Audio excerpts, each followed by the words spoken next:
The first thing you should know is that I wasn't looking for love. I just wanted to learn how not to burn pasta. But life has this cruel sense of humor. It throws you into someone's arms when your hands are already messy with olive oil and regret. The cooking class was supposed to be simple Wednesday nights, a distraction from the emptiness of my studio apartment in Brooklyn, a way to feel less like a 24-year-old failing adult. Instead, it became the first place I saw him. Ethan. He wasn't just a teacher. He was the kind of man who filled up a room without even trying. Sharp jawline. Dark hair that brushed his forehead when he bent over a pot. Voice smooth as if it had been marinated in confidence for years. When he introduced himself, I swore I heard people sigh. Me included. Cooking isn't about recipes. He said that first night, leaning casually against the counter, his sleeves rolled up. It's about learning who you are when the kitchen gets hot. I laughed nervously. Who I was? Someone who couldn't even slice onions without crying. Still, I kept coming back. Week after week. I watched him. The way his hands moved with precision. The way his smile curved just slightly higher on the left side. He wasn't just teaching us how to cook. He was teaching us how to belong somewhere. And for someone like Mesamion who'd grown used to being overlooked, that felt dangerous. The danger became real on the 5th class. That night, the city outside was drowning in rain. The windows streaked with blurred lights from passing cabs. The room smelled of garlic and rosemary. Warmth cocooning us while thunder cracked in the distance. We were making risotto. My rice was clumping. As usual. Ethan came to my side. "You're stirring too fast," he murmured, standing close enough that his shoulder brushed mine. Gentle circles. Like this. His hand covered mine, guiding the spoon in slow, deliberate motions.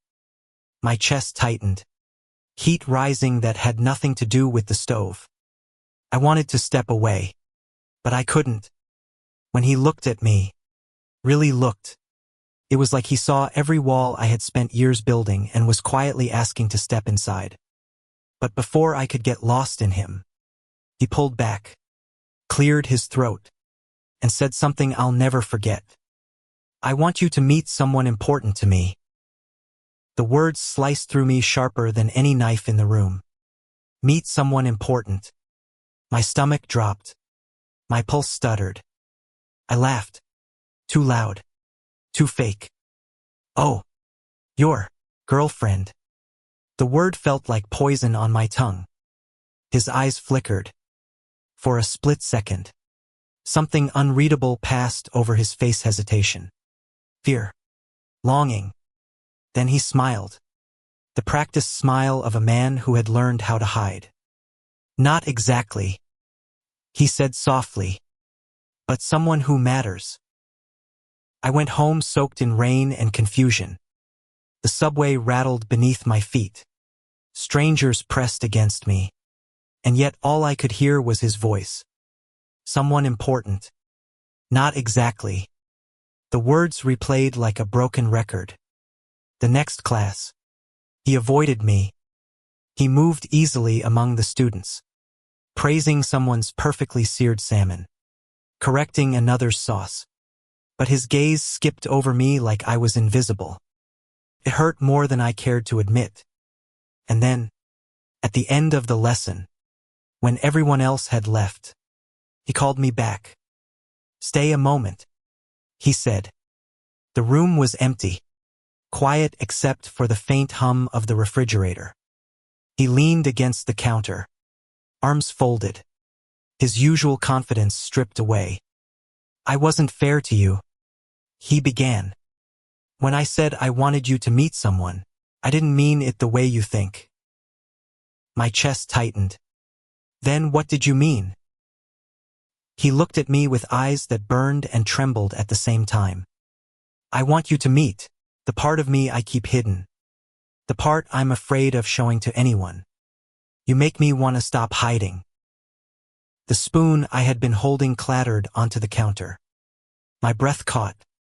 In that moment, the world seemed to tilt, balancing on the edge of something terrifying and beautiful. Ethan wasn't just talking about cooking anymore. He wasn't just my teacher. He was a man on the verge of stepping into the truth.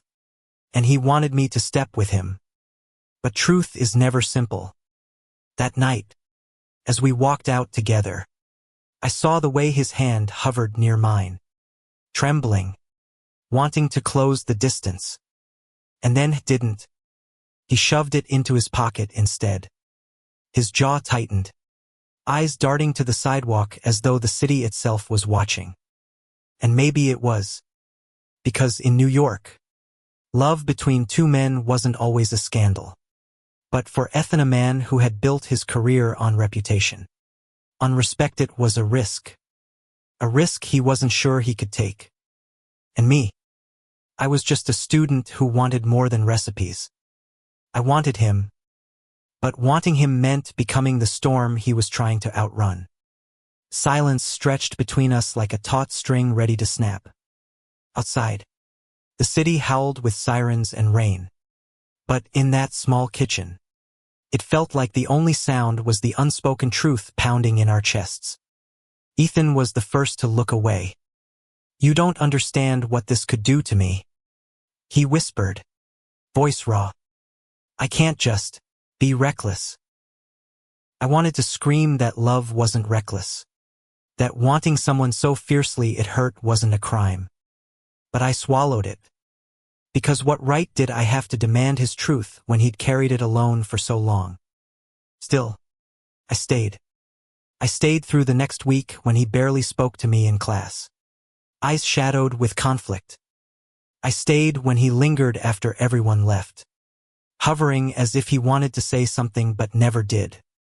And I stayed because walking away felt like tearing out a part of myself I hadn't realized was there until he showed it to me. Then came the night he finally broke. It was after class. The kitchen dim except for the faint golden glow under the cabinets. I was washing dishes when I felt him step close. So close the warmth of his body pressed against the air between us. "Ryan." He said my name falling from his lips like it belonged there. "I can't keep doing this." My hands froze in the sink. "Doing what?" He exhaled, ragged, like he was tearing down the last of his walls. "Pretending you're just another student. Pretending I don't think about you after everyone's gone. Pretending that when you look at me, I don't want." His voice cracked. He pressed a hand against his mouth, shaking his head. "God, I've been a coward." I turned, and for the first time, I saw him not as the untouchable teacher, not as the man who could command a room with ease, but as someone trembling under the weight of his own fear. So I did the only thing I could. I reached out.